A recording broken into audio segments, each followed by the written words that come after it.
सत्य से अगर प्रेम है तो अकेले रहना सीख जाओगे। अकेले रहने में जो शांति है ना वो भीड़ में रहने तो ना मिला करती भाई। तो सुनो आज की कहानी की है। 2 साल के अंतराल में लगातार 2 बेटियां हो गई। सच कहूँ तो मैं खुश नहीं थी, मेरे सपने अधूरे रह गए। बेटा होना चाहिए, बेटा होना चाहिए, इसके उसमें है ना कितनी बेटियां ने गर्भ में ही मार दे में है। और बेटा ने कम्मा लिकड़ेगा या से कम्मा लिकड़ेगा, इस बात का किसी ने नहीं बेरा उनता। मेरा सपना था कि एक बेटा भी मेरे गोद में खेले, मगर मेरे अच्छे पति ने जब कहा 2 बेटियां को ही हम पाल पोस कर काबिल बनाएंगे। स्नेहा, क्यों बेटे के लिए तरस रही हो? आज के इस महंगाई के ज़माने में 2 से ज़्यादा बच्चे होना देश के अहित्य में नहीं है।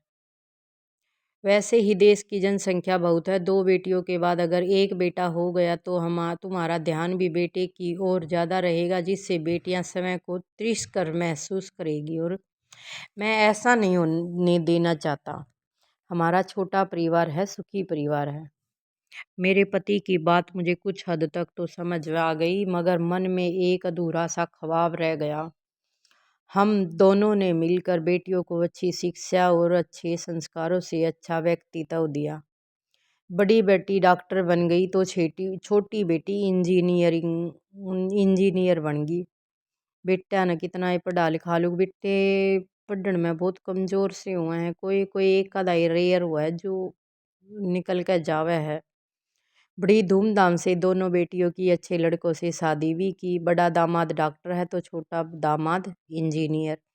दोनों बेटियों को ही अपना मनपसंद जीवन साथी मिला। हम बहुत खुश थे, इसलिए खुशी से जीवन बीतने लगा। कि भी रहा था या खुशी कितने दिन की है, कितने बार की है, कोई नहीं बेरा उनता।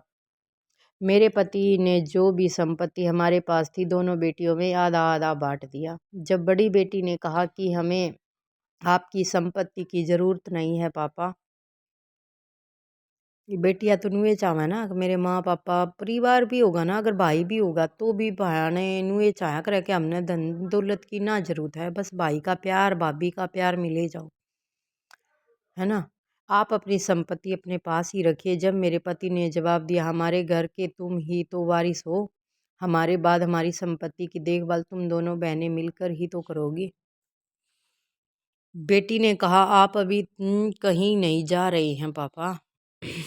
पापा मम्मी ने तो भाई देखो जो दुनिया में आया है वो जावे बीगा, जिसका जन्म होया है वो मरे बीगा। हर एक चीज़ का यही है कि कुछ भी चीज़ जो बनती है ना वो ख़त्म ज़रूर होती है, कभी ना कभी तो हमें जाना ही पड़ेगा बेटा। हाँ एक बात कहना चाहता हूँ, अगर मैं पहले चला गया तो अपनी माँ का ध्यान रखना। और अगर मैं पहले चली गई तो मैं बोल पड़ी। यह भी कोई कहने वाली बात है क्या मम्मी पापा, आप लोग ऐसा क्यों कह रही हो? आप दोनों की देख भला करना हमारा कर्तव्य है, कृतिका ने कहा। इसलिए कह रहा हूँ क्योंकि मेरे दोस्त ब्रजेश के दोनों बेटे अमेरिका में जाकर बस गए हैं।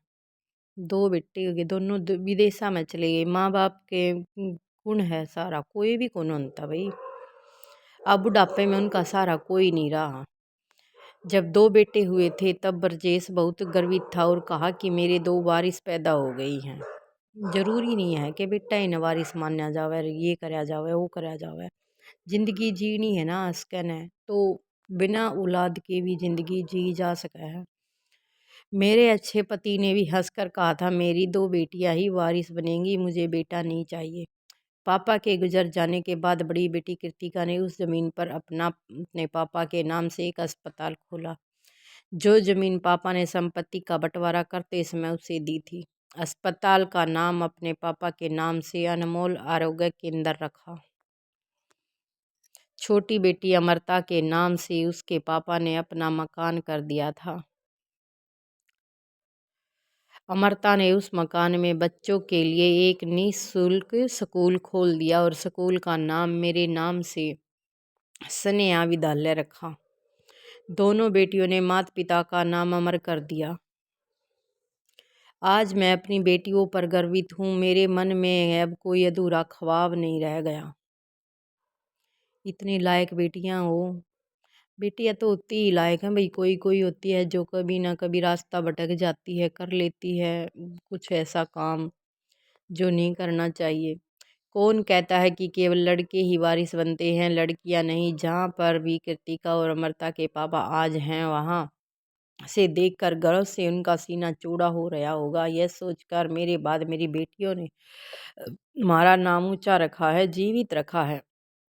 बेटियों ने अपने कर्म से मेरा दृष्टिकोण ही बदल दिया। बेटा न होने का मन में अब कोई लोभ नहीं है।